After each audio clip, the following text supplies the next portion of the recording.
Hello again and welcome to part 3 of this Wright Flyer 40T repair. I think I'm just going to end up separating these into separate videos, the repair and then the assembly.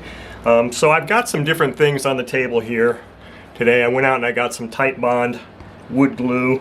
I've got the piece of sheeting that I'm going to use to create the new top piece. I've got all the tools and a couple of popsicle sticks here and a piece of paper towel to wipe things up. So what I have been doing off camera already is I was doing some usage of the top Titebond glue here to reinforce the joints on this former, both sides and the bottoms.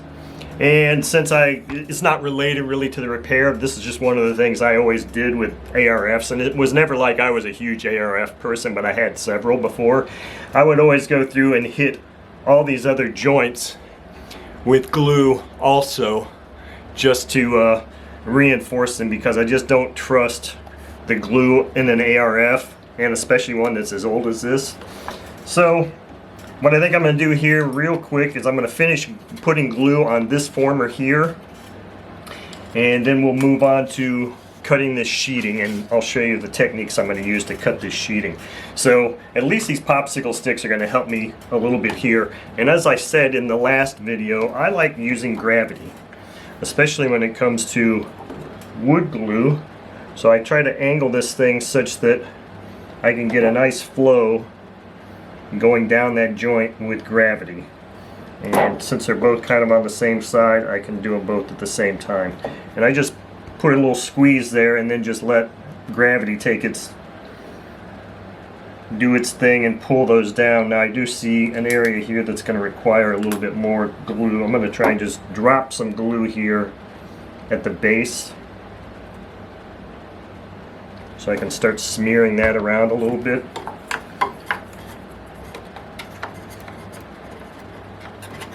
And again, this glue is not super heavy, and I'm not too concerned about a little extra weight, but there is this broken piece of the former right here. I know you probably really can't see that, but I'm going to paint a really nice thick coating of glue there.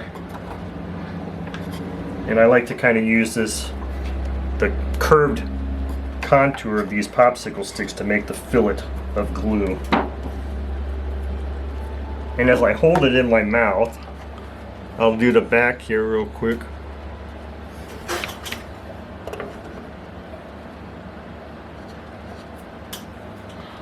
So I got some good glue going down here now too.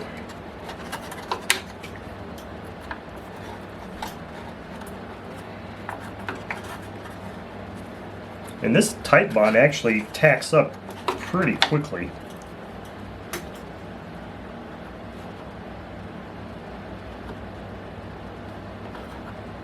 And I intentionally want a pretty thick fillet of glue there.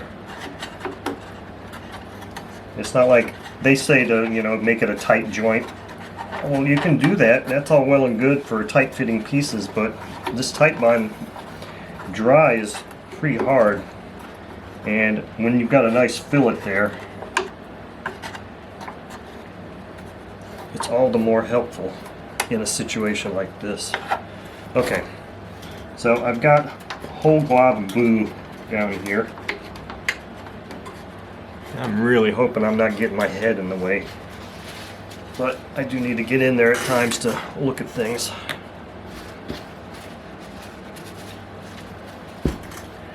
Okay, so let's make sure I don't have any glue here on the top of this yet, because I'm going to be laying the sheeting on there. So this sheeting I've got looks to be about maybe 3/32 inch sheeting. So what's going to happen with this sheeting is I'm going to lay it on here centered first, just so I can make my marks for how long it needs to be, which is what I'm going to do right now. I see that outer edge of the former there. And this is as far back and as flush as it's going to be, so I'm just going to draw a line here. And that's where I'm going to make my cut for the length of the sheeting. Once I make that cut, Then, well, let me just make the cut and then I'll tell you what I'm going to do after that. So I've got a hobby knife here, but I may end up using the razor saw. So when I make cuts like this, a cross grain with thinner sheeting, I wouldn't do this with anything thicker than this. I just make several passes. You don't try to make that cut all at one time. Of course, this is obviously a lot more helpful if this is grade A balsa or B. This is probably, it looks like grade B balsa, so it's not super dense. So then I kind of see if it's going to crack a little bit.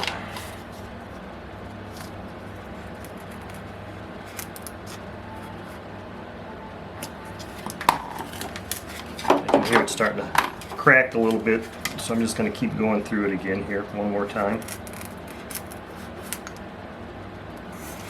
And then I'm going to flip it up this way. And that's how I make those cuts on thin sheeting. I wouldn't do that with thicker sheeting. So the next thing I'm going to do here is, obviously we've got basically, if it was a triangle, a full triangle, we'd have like a equilateral triangle. So what I'm going to do here is, since this sheeting is not the right width for this, I'm going to have to cut some and then edge glue, make an edge glue joint. So what I'm going to do here is I'm going to slide this off to the side so that I get the top piece here, the outer edge of this is flush with the outer edge of the fuse. And then I'm going to run my finger down here along this line and feel, okay, on this side, I'm going to run my finger down along this edge and feel where I start to feel how this is starting to come out and overlap. And that's where I'm going to make a mark. I'm going to make a mark right at the joint where these two things are flush.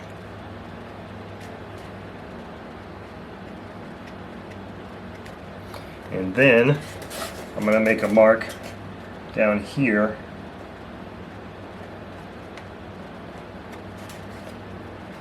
like that. Now what I want to do is have a longer straight edge. Let's move this out of the way here for a moment. Have a longer straight edge, and I'm going to draw a line. I wish I had a finer point Sharpie, but I don't.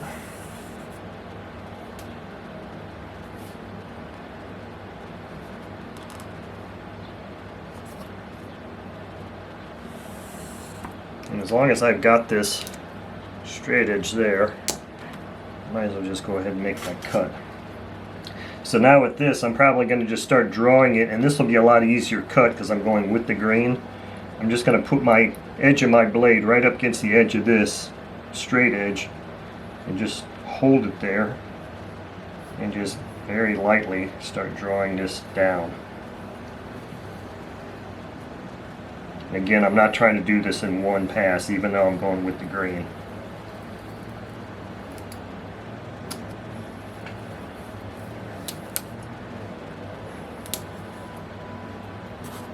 There we go. So now we've got this piece here. So now let's see what I've done. Let's see if my thinking here is correct at all.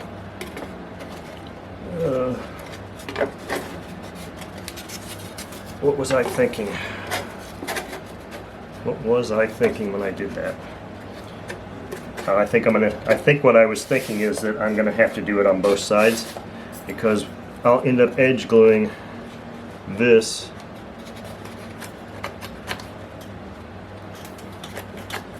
here.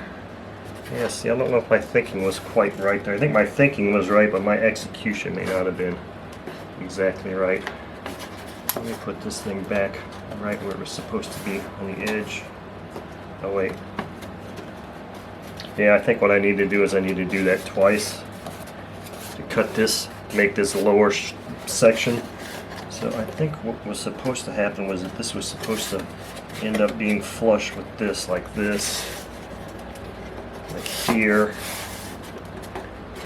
And then I'm just cutting that piece to fill this out. So that's my intention. So I have to do this same thing again on the lower edge here, but I think before I do that, I think I want to actually maybe glue this in place so that I don't get these mixed up, and then I'll have to just trim it to shape. So that's the process. So I'm going to go and grab some wax paper because I don't have any wax paper, and I'm going to make this edge glue this right here like this. And then I'm going to make that last cut there. Actually, I can, since I'll just leave this one here, I'll go ahead and make this last marks and cut here now. So this needs to be lined up just like that. We got that part there.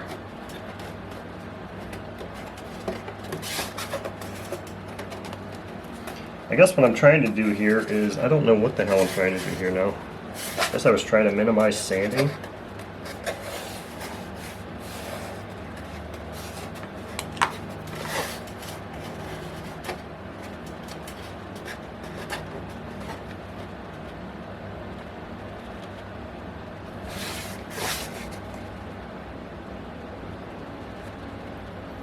That's what I was trying to do, is just minimize some sanding, but I'm not so sure this is actually working out like I hoped it would.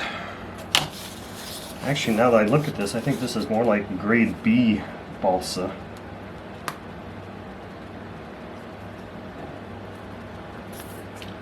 Hell, either way.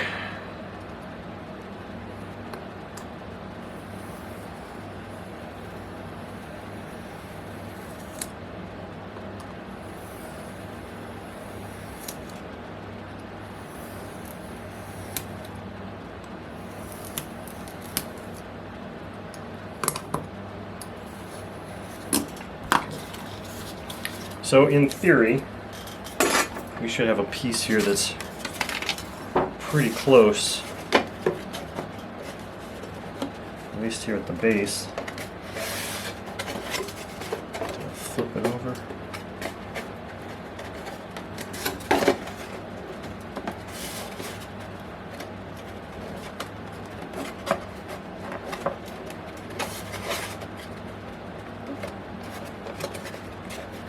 And I think I'm really kind of failing to execute here.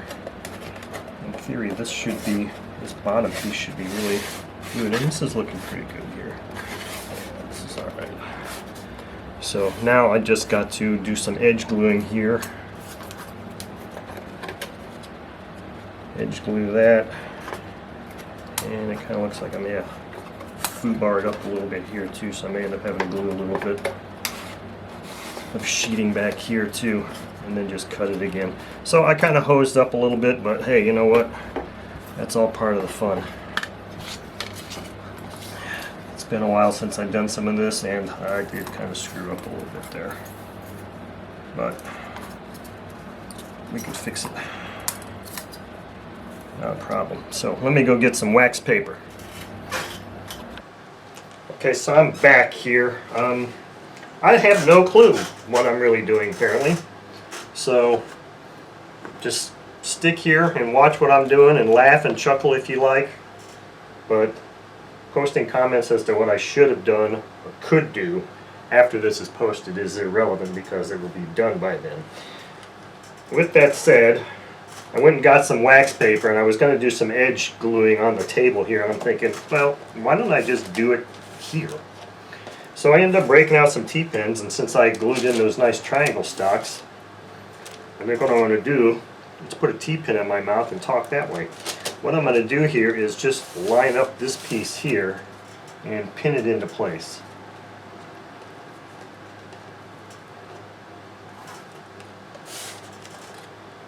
Because I think what might have happened is something moved or shifted when I was making these cuts, or my mind just wasn't functioning properly. One of the two.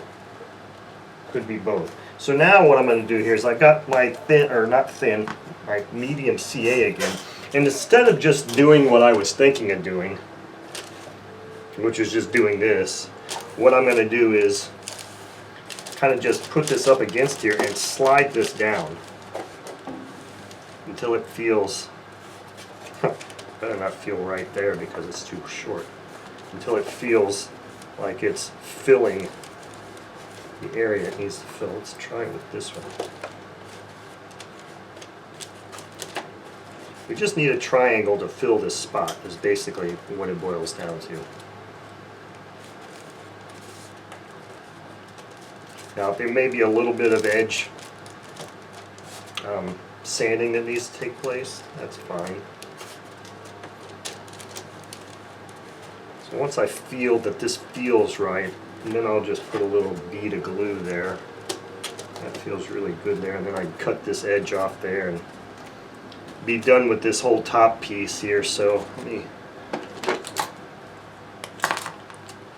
this is feels like the right spot there. I'll just put a mark there. And now what I'll do is run a bead of glue down here.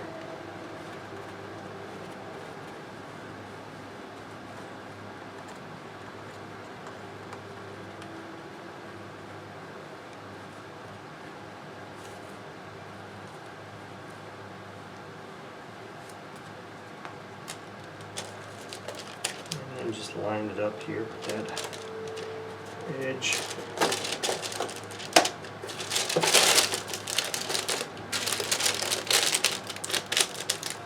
Do something like that. That way I'm not gluing my fingers together.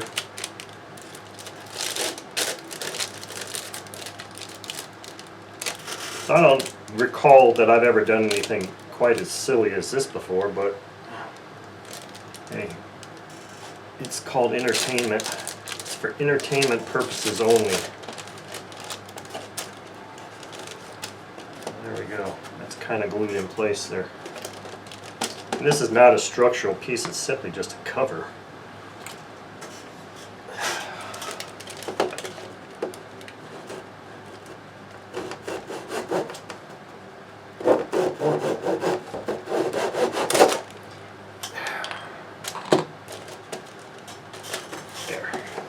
So there were some comments. A buddy of mine, Chuck, had made a comment to me, and we'll discuss this right here real quick, about if I'm going to plan on making this so that it's airworthy and actually fly it, that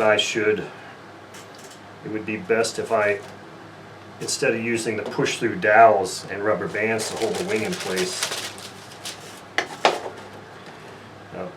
put blocks here and screws and a dowel rod. So, and I was considering that. I thought of that. It's not a new thought. I always would prefer that over rubber bands. However, in this particular instance, that would be so much easier if this was a semi-symmetrical or a symmetrical airfoil. Because with a semi-symmetrical airfoil or a fully symmetrical airfoil, you've got the wing sits down deeper. And when the wing sits down deeper, then you can put a dowel in the center of the leading edge and it would be going in here. With a flat bottom airfoil, when it sits on top, there's really not a whole lot of area here. So you'd have to make it like one of these things where let's pretend like this is the dowel and this is the bottom of the wing. You'd have to make it like one of these type of things where the dowel is sticking down at an angle. And that's not, it's not impossible to do, but if you were to try and do that with two, it makes it considerably more challenging to get two holes drilled in there. And the other thing with that is, when you're going to do that kind of thing on on a kit, they make provisions in the leading edge for that. They put extra balsa in there. Lots of thick balsa in the leading edge over the fuse area, so that when you go to glue dowels in, there's meat there. There is nothing like that built into this wing at all, because this wing was not designed, this airplane was not designed for that. So for me to incorporate dowels like that, I'd have to do something completely unconventional, which I can't even think of right now. Or you tear the wing apart, the front edge of the wing apart, and put more reinforcement wood in there to hold the dowel. And even then you're still going to have to do one of these angled things. And of course this is not a big deal, because I could just throw more plywood here and build this up. But still, so I don't think it's worth it. I mean, I flew, my very first trainer, I flew with rubber bands on there, and it wasn't a big deal. And believe it or not, you know, it saved the plane a few times when I was first learning to fly, because if you do a little cartwheel on landing or something, you know, it doesn't tend to rip the plane apart. And yeah, I know flying with dowels and rubber bands is a real pain in the butt. It's not fun, because you go through rubber bands all the time because they do not sustain. They do not like exhaust and nitro fuel at all. It deteriorates the rubber bands very quickly, so you almost have to do new ones every time. So that's my thoughts on that. So it's highly unlikely that I'm gonna get into anything as painful as that. So I know I just flipped this thing over, and in theory it shouldn't matter. This should go either way. So this thing is pretty much ready to be glued in place here. And any additional sanding that can be done while this is glued in place. So what I think I'm going to end up doing is I got a whole bunch of rubber bands here. And I was going to use these as clamps. So what I want to do is get one of these guys in place up near the front. Put a couple of them ready to go so that when I get this glue on here, it'll be good enough to hold that. In fact, I probably should do that with two of these. So I've got one to slide down here, and I think I've got a number 64 rubber band here that'll work on the rear end pretty well. So let's see if this one's long enough to do that again. I'm going to put this on the floor real quick and stretch this thing over here, make it a lot faster. So, and the other thing that was suggested, somebody suggested, well, put the push rods in now. You got the top off, put the push rods in. Well, you know, I could do that also, but I'm not going to. And the reason I'm not going to is because I'm trying to just repair this plane to the point, or better point, than it was when it was provided from the vendor. Make it whole again, and then do the build the way they suggest, with my little changes along the way if I so desire, like the glue joints and stuff. But I mean, both of the push rods exit the top on this, so it's not going to be a big deal to just fish them through there and have them exit the top, because they're exiting right here. I can feel the holes right here, which is before the last former, so it's not going to be a big deal. I mean, it's really not a huge deal at all to just run those through there, so that's why I'm not going to do that. So it kind of goes back to those things where some of those things that get commented on, if they get commented on doing things that should be taking place during this video, well, commenting on them after it's done is pointless. It's just stupid, actually. So why bother doing it? That's my feeling on it. So this thing is ready to go. I'm happy with the way this thing fits. Nobody's ever going to know if there's a little bit of a gap here or there, and if they do, I don't really care. So I've got really good surfaces here for gluing this in place, and I am using wood glue because I'm just going to set this aside, strap it all up, set it aside, and let it sit for the next few days, because I'm not planning on making any more videos for a few days.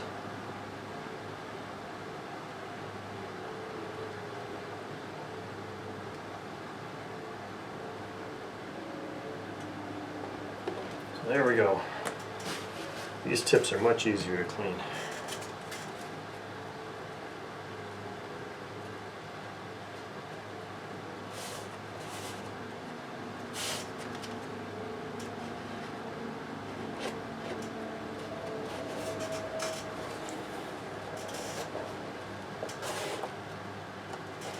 The beauty of wood glue is you can sit here for a while.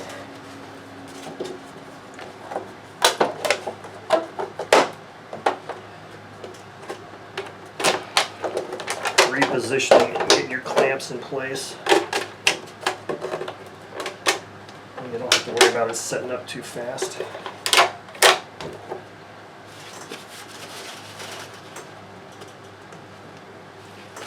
I just want to make sure that... See, that's kind of what I wanted to see. Move this out of here. I wanted to see that I've got enough clamping force and enough glue that it's going to start squeegeeing some out here. And this is water cleanup, so, and this isn't wet, but it can be. I'll go wet this in a few minutes. Actually, let me go put a little dab of water on it right now.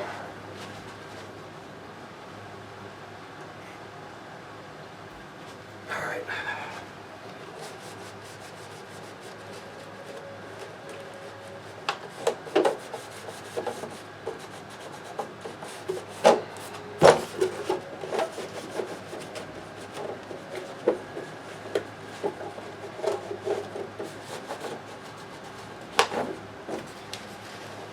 Alright, so I think I know I've got some red Monaco to put over the top of this. I've also got several other colors, but I don't know if the red Monaco is going to want to play nice with this covering or not, because I'm going to need to overlap here a little bit slightly and overlap the edges. And I don't know if it's going to want to play nice with this covering or not. That's just something we're not going to know here for a while until this is done being glued, glue's cured and sanded a little bit. So there's your repair, and we'll revisit this here in a few days and see how she held up. I don't know that I don't know that it's necessary to put, maybe I could put a little bit of glue in there. I've got a gap, a little bit of a gap. That's okay. Maybe I can just put a little bit of wood glue there and just kind of smear it in with my finger. Just a little bit.